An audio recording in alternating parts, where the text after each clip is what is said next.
మన కడుపులో ఉండే యాసిడ్ ఒక రేజర్ బ్లేడ్ను కూడా కరిగించగలదని మనం ఎప్పుడైనా విన్నామా?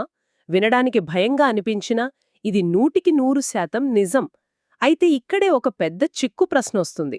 అంత పవర్ఫుల్ యాసిడ్ మన కడుపులో ఉన్నప్పుడు అసలు మన కడుపు గోడలెందుకు కాలిపోవడం లేదు? అంటే లోపలేదైనా స్టీల్ కంటైనర్ లాంటిదుందా?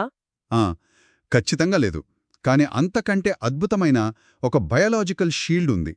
ఆ రేజర్ బ్లేడ్ని కరిగించే యాసిడ్ని తట్టుకునేలా ప్రకృతి మన శరీరంలో ఒక అద్భుతమైన రక్షణ వ్యవస్థను ఏర్పాటు చేసింది. వింటుంటేనే మైండ్ బ్లాక్ అవుతోంది కదా. సాధారణంగా మనం జీవశాస్త్రం అంటే బయాలజీ అనగానే ఆహా అదో స్కూల్ టెక్స్ట్ బుక్, అందులో పట్టికలు కంఠస్థం చేయాల్సిన పేర్లు అని అనుకుంటాం. కానీ ఈరోజు మన ముందున్న నోట్స్, ఆర్టికల్స్ లాంటి ఆధారాలను లోతుగా అధ్యయనం చేస్తుంటే అర్థమైందేమిటంటే జీవశాస్త్రం అనేది ఒక సైన్స్ మాత్రమే కాదు.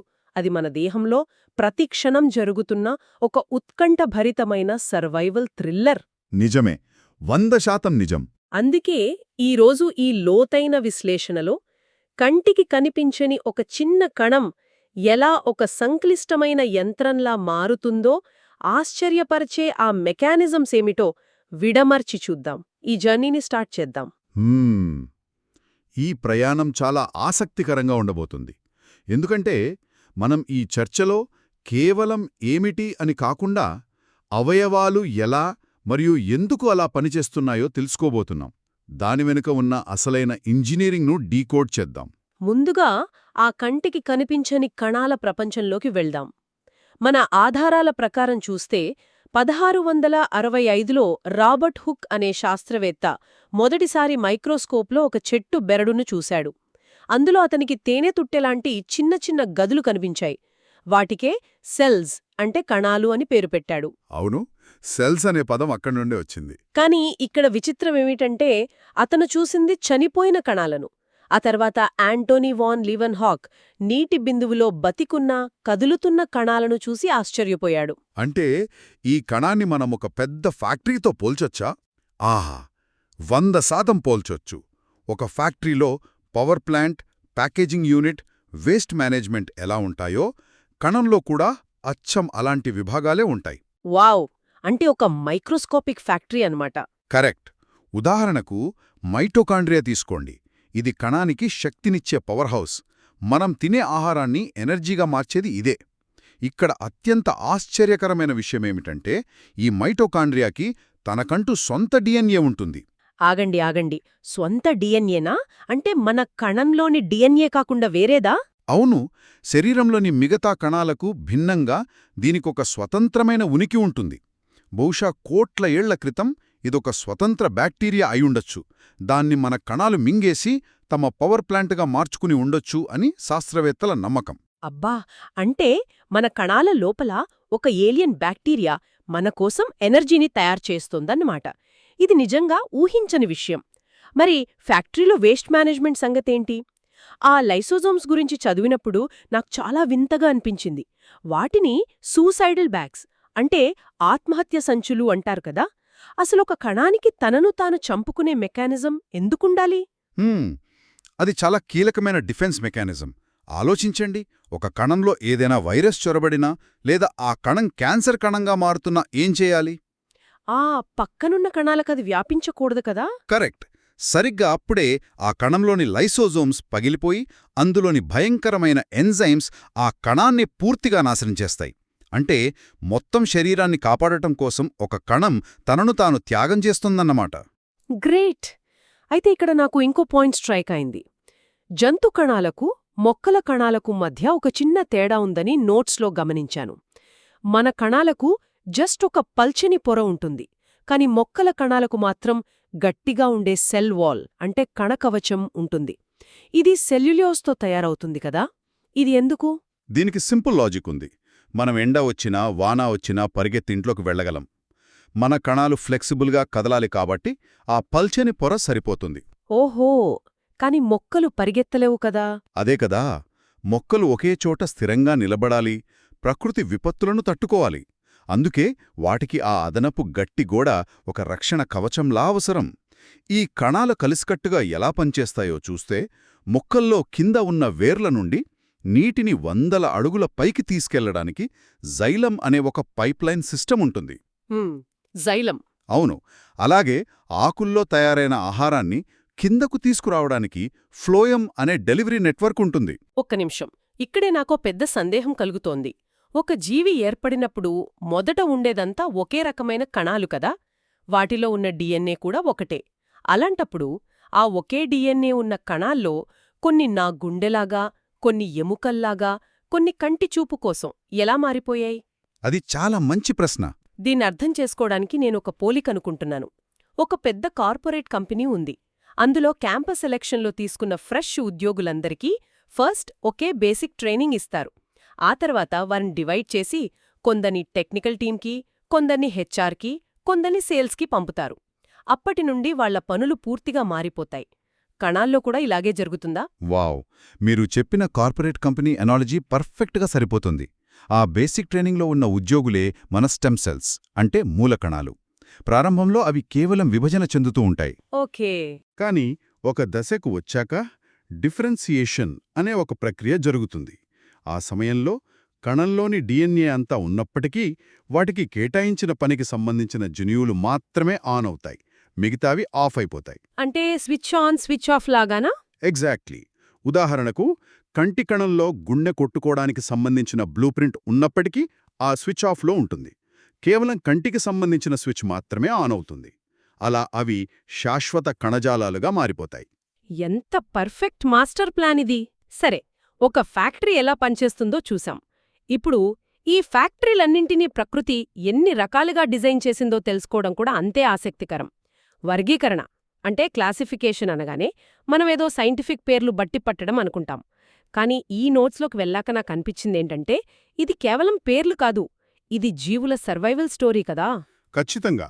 ఇది పూర్తిగా ఒక పరిణామ ప్రయాణం. ఉదాహరణకు ప్రోకారియోట్స్ అనే బ్యాక్టీరియా నుండి యూకారియోట్స్ అనే సంక్లిష్ట జీవుల వరకు జరిగిన ప్రయాణం.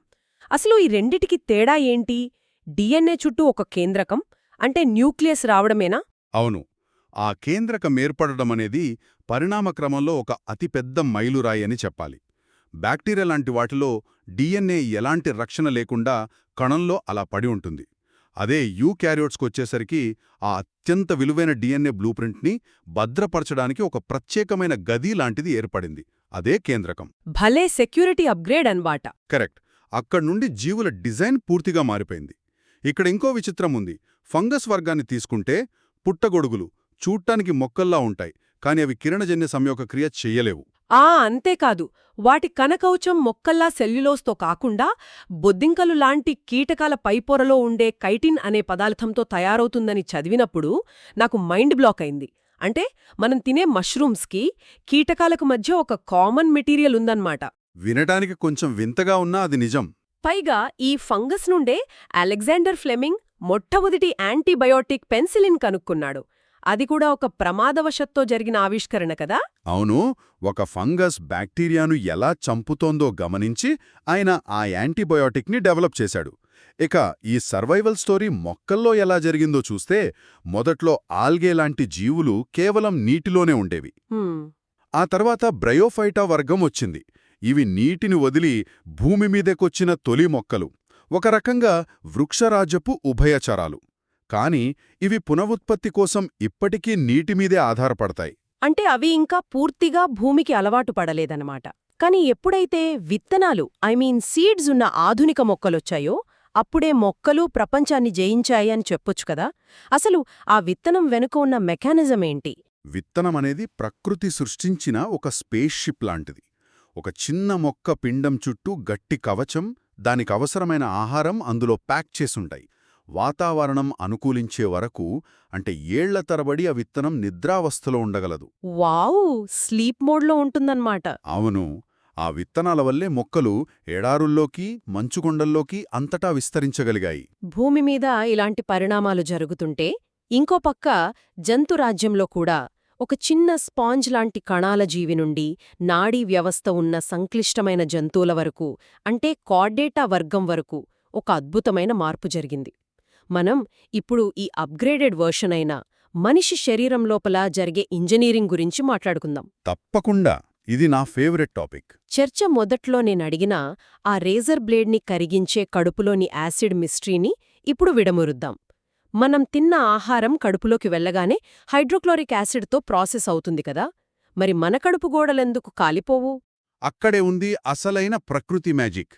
మన కడుపు గోడల వెంబడి మ్యూకస్ అనే ఒక మందపాటి జిగురు పొర ఉంటుంది. ఇదొక అదృశ్య రక్షణ కవచంలా పనిచేస్తుంది. ఓకే, ఒక షీల్డ్ లాగా. అవును. ఆ పవర్ఫుల్ యాసిడ్ ఆహారాన్ని కరిగిస్తుందే తప్ప ఈ మ్యూకస్ పొరను దాటి కడుపు గోడలను టచ్ చేయలేదు. పైగా ఈ మ్యూకస్ పొర ఎప్పటికప్పుడు కొత్తగా ఉత్పత్తి అవుతూనే ఉంటుంది. ఒకవేళ మనం విపరీతమైన ఒత్తిడికి గురైనా లేదా సరైన సమయానికి తినకపోయినా ఈ మ్యూకస్ పొర దెబ్బతింటుంది. అప్పుడు ఆ యాసిడ్ నేరుగా కడుపు గోడలను తాకడం వల్ల ఏర్పడే గాయాలనే మనం అల్సర్లు అంటాం. ఓహో, అల్సర్లంటే యాసిడ్ మన సొంత కడుపును తినేయడమే అన్నమాట. చాలా డేంజర్ కదా. ఇంకో విశేషమేమిటంటే జీర్ణక్రియ కడుపులో కాదు, మనం ఆహారం నమలడం మొదలుపెట్టినప్పుడు నోట్లోనే మొదలవుతుంది. లాలాజలంలో ఉండే ఎంజైమ్స్ అక్కడే ప్రాసెస్ స్టార్ట్ చేస్తాయి కదా. అవును, నోటి నుండే ఆ ప్రాసెస్ మొదలవుతుంది. ఆ తర్వాత కడుపులో ప్రోటీన్ల డైజెషన్ జరుగుతుంది. ఇక ఫైనల్గా చిన్నపేగుల్లో ఉండే విల్లై అనే వేళ్లలాంటి నిర్మాణాలు ఆ పోషకాలను లాక్కుని రక్తంలో కలుపుతాయి. సాధారణంగా రక్తనాళాల్లో ధమనులు అంటే ఆర్టరీస్ ఆక్సిజన్ ఉన్న మంచి రక్తాన్ని తీసుకెళ్తాయి. సిరలు అంటే వెయిన్స్ ఆక్సిజన్ లేని చెడు రక్తాన్ని తీసుకెళ్తాయనుకుంటాం. కానీ ఇక్కడ ఒక కన్ఫ్యూజ్ చేసే మినహాయింపు ఉంది కదా. ఇక్కడే చాలామంది కన్ఫ్యూజ్ అవుతారు. పల్మనరీ ఆర్టరీ చెడు రక్తాన్ని తీసుకెళ్తుంది, పల్మనరీ వెయిన్ మంచి రక్తాన్ని తీసుకెళ్తుంది. ఎందుకలా? పేర్లు మార్చేయొచ్చు కదా. దీనికి లాజిక్ ఏంటంటే ధమని, సిర అనే పేర్లు రక్తం క్వాలిటీని బట్టి కాకుండా ప్రయాణించే దిశ అంటే డైరెక్షన్ని బట్టి పెట్టారు. అంటే గుండె వైపు వెళ్లేదా బయటకు వెళ్లేదానా? ఎగ్జాక్ట్లీ. గుండె నుండి బయటకు వెళ్లే పైపులన్నీ ధమనులే, గుండె లోపలికొచ్చే పైపులన్నీ సిరలే. గుండె నుండి ఊపిరితిత్తులకు శుభ్రం కావడానికి వెళ్లేది బయటికి వెళ్లే పైప్ కాబట్టి దాన్ని పల్మనరీ ధమని అంటారు. భలే, ఈ డైరెక్షన్ లాజిక్ తెలిస్తే అసలు కన్ఫ్యూజనే ఉండదు. ఇక బ్లడ్ గ్రూపుల దగ్గరికొస్తే మనం సాధారణంగా ఏ, బి, ఏబి, ఓ వింటుంటాం. కానీ ఈ సోర్సెస్లో బాంబే బ్లడ్ గ్రూప్ అనే అత్యంత అరుదైన గ్రూపు గురించి ఒక ప్రస్తావన ఉంది. వీళ్లకు యూనివర్సల్ డోనర్ అయిన ఓ గ్రూప్ రక్తం ఎక్కించినా రియాక్షన్ వస్తుందట. ఎందుకు? ఇది చాలా ఇంట్రెస్టింగ్ అండి. రక్త కణాలపైన యాంటీజెన్స్ అనేవి ఉంటాయి. వీటిని కణాల ఐడి కార్డ్స్ అనుకోవచ్చు. ఓకే, గుర్తింపు కార్డులు. అవును. ఓ గ్రూప్ వాళ్లకు ఏ, బి యాంటీజెన్స్ ఉండవు, కానీ బేసిక్ హెచ్ అనే యాంటీజెన్ ఉంటుంది. కానీ ఈ బాంబే బ్లడ్ గ్రూప్ వాళ్లకు అసలు ఆ బేసిక్ హెచ్ ఐడి కార్డు కూడా ఉండదు. అంటే వాళ్ళ దగ్గర అసలు ఐడి కార్డే లేదన్నమాట. కరెక్ట్. కాబట్టి వాళ్ల రోగనిరోధక వ్యవస్థకు ఓ గ్రూప్ రక్తం వచ్చినా అదేదో కొత్త శత్రువు దాడి చేస్తున్నట్లు ఫీలయ్యి నాశనం చేస్తుంది. అందుకే వీళ్లు కేవలం తమ బాంబే గ్రూపు వారి దగ్గర నుంచే రక్తం తీసుకోగలరు. ఓ మై గాడ్, ఈ ఐడి కార్డుల పోలికతో బ్లడ్ గ్రూప్ మెకానిజం భలే క్లియర్గా అర్థమైంది. సరే, ఇప్పుడు నా మైండ్ బ్లో చేసిన ఇంకో విషయం గురించి అడుగుతాను. మన శరీరంలో ఒక ఫిల్టరేషన్ ప్లాంట్ ఉంది, అవే కిడ్నీలు. ఈ నోట్స్ ప్రకారం కిడ్నీల్లోని నెఫ్రాన్లు ప్రతిరోజు దాదాపు 180 లీటర్ల ద్రవాన్ని ఫిల్టర్ చేస్తాయట. అసలు మన శరీరంలో ఉండేదే 5 లేదా 6 లీటర్ల రక్తం. అది 180 లీటర్లెలా అవుతుంది? చాలా మందికి ఈ డౌట్ వస్తుంది. పైగా ఫిల్టర్ అయ్యాక బయటకొచ్చే మూత్రం మాత్రం కేవలం 1.5 లీటర్ నుండి 2 లీటర్లే ఉంటుంది. మిగతా ద్రవమంతా ఏమవుతుంది? చాలా మంచి పాయింట్ పట్టుకున్నారు. మన శరీరంలో ఉండే ఆ 5 లీటర్ల రక్తమే రోజులో డజన్ల కొద్దిసార్లు ఆ కిడ్నీల గుండా ప్రయాణిస్తోంది. అలా ఆ ఫిల్టర్ అయ్యే మొత్తం క్వాంటిటీ యాడ్ చేస్తే 180 లీటర్లు అవుతుంది. అచ్చా, ఒకే రక్తం మళ్ళీ మళ్ళీ ఫిల్టర్ అవుతుందన్నమాట. అవును. నెఫ్రాన్లో ఆ రక్తాన్ని వడగత్తినప్పుడు అందులో మలినాలతో పాటుగా మనకు అత్యవసరమైన నీరు, గ్లూకోజ్, సాల్ట్స్ అన్నీ ఫిల్టర్లోకి వెళ్ళిపోతాయి. ఒకవేళ ఆ 180 లీటర్లు అలాగే బయటకు పోతే మనిషి నిమిషాల్లో డీహైడ్రేట్ అయిపోయి చనిపోతాడు. బాబోయ్! అందుకే ఇక్కడ రీఅబ్జార్ప్షన్ అంటే పునఃశోషణం అనే ఒక అద్భుతమైన మెకానిజం జరుగుతోంది. వడగట్టిన ఆ ద్రవం నెఫ్రాన్ క్యూబుల్లో గుండా వెళ్తున్నప్పుడు మన శరీరం అందులోంచి పనికొచ్చే నీటిని, పోషకాలను 99% తిరిగి బలంగా వెనక్కి పీల్చేసుకుంటుంది. కేవలం మలినాలున్న ఆ 1% మాత్రమే మూత్రంగా బయటకు వెళ్తుంది. అబ్బా, ప్రతి బొట్టును ఎంత పొదుపుగా వాడుకుంటోందో కదా మన దేహం. మరి కిడ్నీలకు ఎప్పుడు ఎంత పీల్చుకోవాలి, గుండెకు ఎంత వేగంగా కొట్టుకోవాలి అని కమాండ్స్ ఇచ్చే కంట్రోల్ రూమ్ ఎక్కడుంది? అదే మన మెదడు మరియు హార్మోన్ల వ్యవస్థ కదా. అవును, అదొక సూపర్ కంప్యూటర్ నెట్వర్క్ లాంటిది. ముఖ్యంగా మెదడులోని మెడ్జుల్లా అనే భాగం మనకు తెలియకుండానే శ్వాస, హార్ట్బీట్ లాంటి ఆటోపైలట్ పనులను చూసుకుంటోంది. అలాగే అత్యవసర పరిస్థితుల్లో అడ్రినలిన్ హార్మోన్ గురించి చెప్పాలి. ఏదైనా కుక్క మన వెంటపడినప్పుడు ఈ హార్మోన్ రిలీజ్ అయ్యి క్షణాల్లో మనల్ని ఫైట్ లేదా ఫ్లైట్ అంటే పోరాడు లేదా పారిపో అనే మోడ్లోకి ఎలా తీసుకెళ్తోంది? ఆ క్షణంలో శరీరంలో అసలేం జరుగుతోంది? అది ఒక సూపర్ పవర్ లాంటిది అని చెప్పాలి. అడ్రినలిన్ రిలీజ్ అవ్వగానే మన కంటి పాపలు పెద్దవవుతాయి. ఎందుకంటే ఎక్కువ కాంతిని గ్రహించి స్పష్టంగా చూడటానికి. శ్వాస వేగవంతమవుతుంది. మరియు జీర్ణ వ్యవస్థకు వెళ్లే రక్తం ఆగిపోయి అదంతా కండరాలకు పంపవుతుంది. ఓహో, అందుకే టెన్షన్ పడినప్పుడు ఆకలి వేయదన్మాట. బ్లడ్ అంతా కండరాలకు వెళ్ళిపోతోంది కాబట్టి. ఎగ్జాక్ట్లీ. భయం వేసినప్పుడు కడుపులో దేవేసినట్లుంటుంది కదా. కారణమిదే. అవసరమైతే గట్టిగా కొట్టడానికి లేదా వేగంగా పారిపోవడానికి ఆ కండరాలకు ఎనర్జీ వెళ్తుందన్నమాట. ఇదంతా మనుష్యుల గురించే కాదు సుమా, జంతువులకు, మొక్కలకు కూడా ఇలాంటి కెమికల్ మెసెంజర్స్ ఉంటాయని నోట్స్లో చదివాను. ఉదాహరణకు ఎథిలీన్ అనే హార్మోన్ ఒక గ్యాస్ రూపంలో ఉండి పండ్లను పండిస్తుంది కదా. కమ్యూనికేషన్ సిస్టమ్ మొక్కల్లో కూడా భలే అద్భుతంగా ఉంటుంది. ఖచ్చితంగా. అయితే ఈ అద్భుతమైన యంత్రాంగం నిరంతరం నడవాలంటే దానికి సరైన ఇంధనం కావాలి.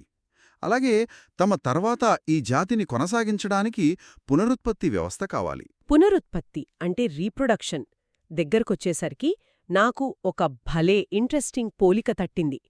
ఇందులో అలైంగిక మరియు లైంగిక అని 2 రకాలున్నాయి కదా. అలైంగిక అంటే అసెక్షువల్. పునరుత్పత్తి అనేది కేవలం ఒకే జీవి తనను తాను విభజించుకుని ఇంకో జీవిగా మారడం. ఇది సింపుల్గా చెప్పాలంటే ఒక డాక్యుమెంట్ని జిరాక్స్ తీసినట్లు. అందులో ఉన్నది ఉన్నట్లుగా వస్తుంది, వేగంగా వస్తుంది, కాని ఎలాంటి మార్పులూ ఉండవు. వావ్! ఇది చాలా మంచి అనాలజీ. బ్యాక్టీరియాలు ఇలాగే పునరుత్పత్తి చెందుతాయి. కాని లైంగిక పునరుత్పత్తి అనేది ఇద్దరు వేరువేరు వ్యక్తుల డిఎన్ఏ కలిసి ఏర్పడుతుంది. అంటే 2 వేరువేరు పాటలను కలిపి ఒక అద్భుతమైన కొత్త రీమిక్స్ చేసినట్లు. ఆ కొత్త వేరియేషన్ లేదా మార్పు వల్లే కదా జీవులు మారుతున్న పర్యావరణాన్ని తట్టుకోగలవు. మీ జిరాక్స్ మరియు రీమిక్స్ పోలిక అత్యద్భుతంగా ఉంది. ప్రకృతికి ఆ రీమిక్స్ ఎందుకు కావాలో ఒక ఉదాహరణ చెబుతాను. ఒకవేళ ఏ జన్యుపరమైన మార్పులు లేని లక్షలాది జిరాక్స్ కాపీల లాంటి జీవులున్నాయనుకుందాం. వాతావరణంలో అకస్మాత్తుగా ఏదైనా కొత్త వైరస్ వస్తే ఆ ఒక్క వైరస్ ఆ మొత్తాన్ని చంపేస్తుంది. ఎందుకంటే వాటన్నింటి డిఫెన్స్ ఒకటే కాబట్టి. అవును కదా, ఒకే తాళం చెవి అన్నింటికి పడుతుంది. అదే లైంగిక పునరుత్పత్తి వల్ల వచ్చే వేరియేషన్స్ అంటే ఆ రీమిక్స్ వల్ల ఆ గుంపులో ఒక నలుగురికైనా వైరస్ను తట్టుకునే కొత్త డిఫెన్స్ మెకానిజం వస్తుంది. ఆ నలుగురే బతికి బట్టకట్టి ఆ జాతిని ముందుకు తీసుకెళ్తారు. పరిణామ క్రమంలో వేరియేషన్ అనేది ఎంత కీలకమో ఇది స్పష్టం చేస్తుంది. ఎంత అద్భుతమైన సర్వైవల్ స్ట్రాటజీ! ఈ వ్యాధులు, వైరస్ అనగానే మన ఆధారాల్లో ఉన్న ఇంకో ముఖ్యమైన పాయింట్ గుర్తొచ్చింది. చాలామందికి కాస్త జ్వరం రాగానే వెంటనే మెడికల్ షాప్కి వెళ్లి యాంటీబయాటిక్స్ తెచ్చుకుని వేసుకుంటుంటారు. ఇది చాలా పెద్ద పొరపాటు. అవును, వైరస్పై యాంటీబయాటిక్స్ ఏమాత్రం పని చెయ్యవని, అది చాలా ప్రమాదకరమని చదివాను. అసలు ఆ యాంటీబయాటిక్స్ మెకానిజం ఏంటి? అది వైరస్ మీద ఎందుకు పనిచేయదు? ఇది ప్రతి ఒక్కరూ తెలుసుకోవాల్సిన విషయం. యాంటీబయాటిక్స్ అనేవి ఒక బాంబు లాంటివి. అవి బ్యాక్టీరియా చుట్టూ ఉండే కణకవచాన్ని అంటే సెల్ వాల్ని పేల్చేస్తాయి. దాంతో బ్యాక్టీరియా చనిపోతుంది. కాని వైరస్ల విషయానికొస్తే వాటికసలు కణకవచమే ఉండదు. అవును, ఇందాకే అనుకున్నాం కదా వాటికి వాల్ ఉండదని. కరెక్ట్. అవి ఒక నింజాలాగా సైలెంట్గా మన దేహంలోకి ప్రవేశించి మన సొంత కణాల్లోకి చొరబడి అక్కడున్న డిఎన్ఏ మాస్టర్ కంట్రోల్ని తమ చేతుల్లోకి తీసుకుంటాయి. అప్పట్నుండి మన ఫ్యాక్టరీ వాటికి కావాల్సిన వైరస్లనే తయారుచేస్తుంది. ఇప్పుడు యాంటీబయాటిక్ అనే బాంబు వేస్తే అది వైరస్ని చంపలేదు. ఒకవేళ చంపాలని చూస్తే అది మన సొంత కణాలను చంపాల్సొస్తుంది. అందుకే పోలియో, కోవిడ్ లాంటి వైరల్ వ్యాధులపై యాంటీబయాటిక్స్ పనిచేయవు. వాటికి వ్యాక్సిన్లు, యాంటీవైరల్ మందులే మార్గం. అంటే మన సొంత ఇల్లునే హైజాక్ చేస్తాయన్నమాట ఈ వైరస్లు. వీటిని ఎదుర్కోవాలంటే మన రోగనిరోధక శక్తి స్ట్రాంగ్గా ఉండాలి. దానికి సరైన ఇంధనం అంటే న్యూట్రిషన్ అవసరం. ఈ ఇంధనంలో కార్బోహైడ్రేట్స్ ఇన్స్టెంట్ ఎనర్జీ ఇస్తే కొవ్వులో ఆ ఎనర్జీని స్టోర్ చేస్తాయి, ప్రోటీన్లు మన శరీరంలోని కణాలను రిపేర్ చేస్తాయి. ఇక్కడ విటమిన్స్ కూడా చాలా కీలకం కదా. అవును, విటమిన్స్ రోల్ చాలా పెద్దది. నీటిలో కరిగే విటమిన్లు అంటే బి, సి మరియు కొవ్వులో కరిగే విటమిన్లు ఏ, డి, ఈ, కే వీటిని బ్యాలెన్స్ చేయడం ఎలా? విటమిన్ బి, సిలు నీటిలో కరుగుతాయి కాబట్టి అవి మన శరీరంలో నిల్వ ఉండవు. రోజువారీ మూత్రం ద్వారా బయటకు వెళ్ళిపోతాయి. అందుకే వాటిని మనం రోజూ తాజా పండ్లు, కూరగాయల ద్వారా తీసుకోవాలి. విటమిన్ సి తగ్గితే స్కర్వీ అనే చిగుళ్ల వ్యాధి వస్తుంది. మరి ఫ్యాట్లో కరిగేవి? విటమిన్ ఏ, డి, ఈ, కేలు కొవ్వులో కరిగి మన కాలేయంలో స్టోర్ అవుతాయి. కాబట్టి అవి రోజూ తీసుకోకపోయినా పర్వాలేదు. కాని ఏది లోపించినా శరీర వ్యవస్థలు కుప్పకూలుతాయి. ఉదాహరణకు విటమిన్ డి లోపిస్తే ఎముకలు తమ బలాన్ని కోల్పోతాయి. వావ్! సరే, ఇప్పటివరకు జరిగిన ఈ లోతైన విశ్లేషణను ఒక్కసారి వెనక్కి తిరిగి చూసుకుందాం. రాబర్ట్ హుక్ మైక్రోస్కోప్లో చూసిన చిన్న ఖాళీగది నుండి మన కడుపు గోడలను కరిగిపోకుండా కాపాడే మ్యూకస్ పొర వరకు, అలాగే కిడ్నీలు వడగట్టే 180 లీటర్ల ద్రవం నుండి మనల్ని ఫైట్ చేయడానికి సిద్ధం చేసే అడ్రినలిన్ వరకు జీవశాస్త్రం ఎంతటి అద్భుతమైన ఇంజనీరింగ్ అద్భుతమో కదా. ఖచ్చితంగా. మనం కేవలం ఎముకలు, కండరాల సమూహం కాదు. మనం కొన్ని కోట్ల కణాల ఖచ్చితమైన సమన్వయంతో కోట్ల సంవత్సరాల పరిణామం చెంది ఏర్పడిన ఒక పర్ఫెక్ట్ మాస్టర్పీస్. అక్షరాలా నిజం. మనలోని ప్రతి శ్వాస, ప్రతి గుండె చప్పుడు, ప్రతి కణ విభజన వెనుక ప్రకృతి నిరంతరం చేసిన ఎన్నో ప్రయోగాలు, ఎన్నో సర్వైవల్ స్టోరీలు దాగి ఉన్నాయి. మన దేహపు విలువేంటో, ఈ అద్భుత యంత్రాంగం గొప్పదనమేంటో తెలుసుకున్నప్పుడు మన ఆరోగ్యం పట్ల, మన జీవన శైలి పట్ల ఖచ్చితంగా ఒక కొత్త గౌరవం ఏర్పడుతుంది. ఉతల ముందుంచుతూ ఈ విశ్లేషణను ముగిద్దాం. మన కణాలు, మన జీర్ణ శ్వాస వ్యవస్థలు లక్షలాది సంవత్సరాలుగా అప్పటి స్వచ్ఛమైన వాతావరణం, సహజమైన ఆహారం ఆధారంగా పరిణామం చెందుతూ వచ్చాయి. కాని గత కొన్ని దశాబ్దాలుగా మన వాతావరణం ఒక్కసారిగా మారిపోయింది. మనం ప్రస్తుతం రోజూ తింటున్న ప్రాసెస్డ్ ఫుడ్స్, మనకు తెలియకుండానే నీటి ద్వారా పీలుస్తున్న మైక్రోప్లాస్టిక్స్ మరియు రాత్రిలు నిద్రను దూరం చేస్తూ చూస్తున్న మొబైల్ ఫోన్ల కృత్రిమ వెలుతురు అంటే బ్లూ లైట్, ఇవన్నీ మన డిఎన్ఏకు పూర్తిగా కొత్త. చాలా డీప్ పాయింట్ ఇది. అవును. మరి కొత్త సవాళ్లకు అనుగుణంగా భవిష్యత్తులో మన కణాలు ఎలా రూపాంతరం చెందుతాయి? మన కిడ్నీల ఫిల్టరేషన్ ఈ మైక్రోప్లాస్టిక్స్ని తట్టుకునేలా ఏదైనా కొత్త మెకానిజంను కనిపెడుతుందా? భవిష్యత్తులో మానవ పరిణామంలో మనమిప్పుడు సరికొత్త, ఎవరూ ఊహించని అధ్యాయంలో ఉన్నామేమో కదా. మనం ఎప్పుడైనా ఆలోచించామా ఈ అద్భుతమైన జీవశాస్త్రం తన సర్వైవల్ కథను ఎలా తిరిగి రాసుకుంటుందో? భవిష్యత్తే నిర్ణయించాలి. ఆ ఆశ్చర్యకరమైన ఆలోచనతో సెలవు. మరొక లోతైన విశ్లేషణతో మళ్ళీ కలుద్దాం.